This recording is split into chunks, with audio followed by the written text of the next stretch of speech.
Hello दोस्तों, physics का question आ गया है। तो देखिए क्या बोल रहा है। हेरोलॉजी में किसका अध्ययन किया जाता है? तो आंतरिक एवं काल का अध्ययन किया जाता है। कॉस्मोलॉजी में ब्रह्मांड का अध्ययन किया जाता है। मेटलर्जी में धातु का अध्ययन किया जाता है। जियोफिजिक्स में भूगर्भ में वस्तुओं का भौतिक अध्ययन किया जाता है। सिस्मोलॉजी में भूकंप का अध्ययन किया जाता है। सिस्मोलॉजी में भूकंप का अध्ययन किया जाता है। न्यूमेसेमेटिक्स में किसका अध्ययन किया जाता है? धातुओं एवं सिक्कों एवं धातुओं का अध्ययन किया जाता है। एस्ट्रोनॉमी में खगोलीय पिंडों का अध्ययन किया जाता है। एस्ट्रोनॉमी में खगोलीय पिंडों का अध्ययन किया जाता है। उसके बाद देखिए एक्वास्टिक्स में किसका अध्ययन किया जाता है? तो ध्वनि विज्ञान का अध्ययन किया जाता है। बायोफिजिक्स में जीव तंत्रों के भौतिक पक्षों का अध्ययन किया जाता है। बायोटेक्नोलॉजी में जीवधारियों अथवा उससे प्राप्त पदार्थों के औद्योगिक इस्तेमाल का अध्ययन किया जाता है। क्रायोजेनिक में अति निम्न ताप का अध्ययन किया जाता है। ऑप्टिक्स में प्रकाश का अध्ययन किया जाता है। फोटोसोनिक्स में पौधों पर ध्वनि का प्रभाव। आइकोनोग्राफी में मूर्तियों एवं प्रतिमाओं का अध्ययन किया जाता है। मूर्तियों एवं प्रतिमाओं का अध्ययन किया जाता है। ग्राफोलॉजी में हस्तलेख विज्ञान का अध्ययन किया जाता है। उसके बाद देखिए एरोनॉटिक्स में वायुयान संबंधी तथ्यों का अध्ययन किया जाता है। क्रिप्टोग्राफी में गुड लेखन या बीज लेखन संबंधी विज्ञान का अध्ययन। एपिग्राफी में शिलालेख संबंधी ज्ञान का अध्ययन। लेक्सिकोग्राफी में शब्दकोश संकलन तथा लिखने की कला का अध्ययन। सेलिनोलॉजी चंद्रमा के मूल स्वरूप तथा गति के वर्णन का अध्ययन। अल्टीमीटर में किसका अध्ययन किया जाता है? अल्टीमीटर में उड़ते हुए विमानों की ऊंचाई मापने में। आमीटर में विद्युत धारा मापने में। एनीमोमीटर में हवा की गति व शक्ति। ऑडियोमीटर में ध्वनि की तीव्रता। बैरोमीटर में वायुमंडल दाब मापने में। पेडोमीटर में समुद्र की गहराई मापने में। हाइड्रोमीटर में द्रवों की अपेक्षिक घनत्व मापने में। विस्कोमीटर में द्रवों की श्यानता मापने में। सिस्मोग्राफ भूकंप की रिकॉर्ड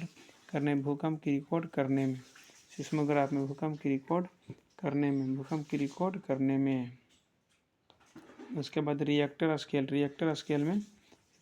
स्केल में क्या किया जाता है? रिएक्टर स्केल में भूकंपीय तरंगों की तीव्रता मापने में। रडार में वायुयान की स्थिति ज्ञात करने में। फायरोमीटर में क्या करते हैं? उच्च तापमान मापने में। उसके बाद देखिए हाइड्रोफोन पानी में ध्वनि की तीव्रता मापने में। स्फिगोमैनोमीटर रक्तचाप मापने में। स्टेथोस्कोप आला, हृदय एवं फेफड़े ध्वनि सुनने में। हाइग्रोमीटर में आपेक्षिक आर्द्रता मापने में। कैलोरीमीटर में ऊष्मा की मात्रा मापने में। माइक्रोस्कोप में सूक्ष्म वस्तुओं को देखने में। उसके बाद देखिए ग्रामोफोन में रिकॉर्ड पर अंकित ध्वनि को सुनने में। गैल्वेनोमीटर विद्युत धारा की दिशा व मात्रा ज्ञात करने में। विद्युत धारा की दिशा व मात्रा ज्ञात करने में। इलेक्ट्रोमीटर दूध की शुद्धता मापने में। इलेक्ट्रोमीटर दूध की शुद्धता मापने में। कार्डियोग्राम हृदय की गति की जांच करने में। उसके बाद देखिए स्पेक्ट्रोमीटर तरंगदैर्घ्य मापने में।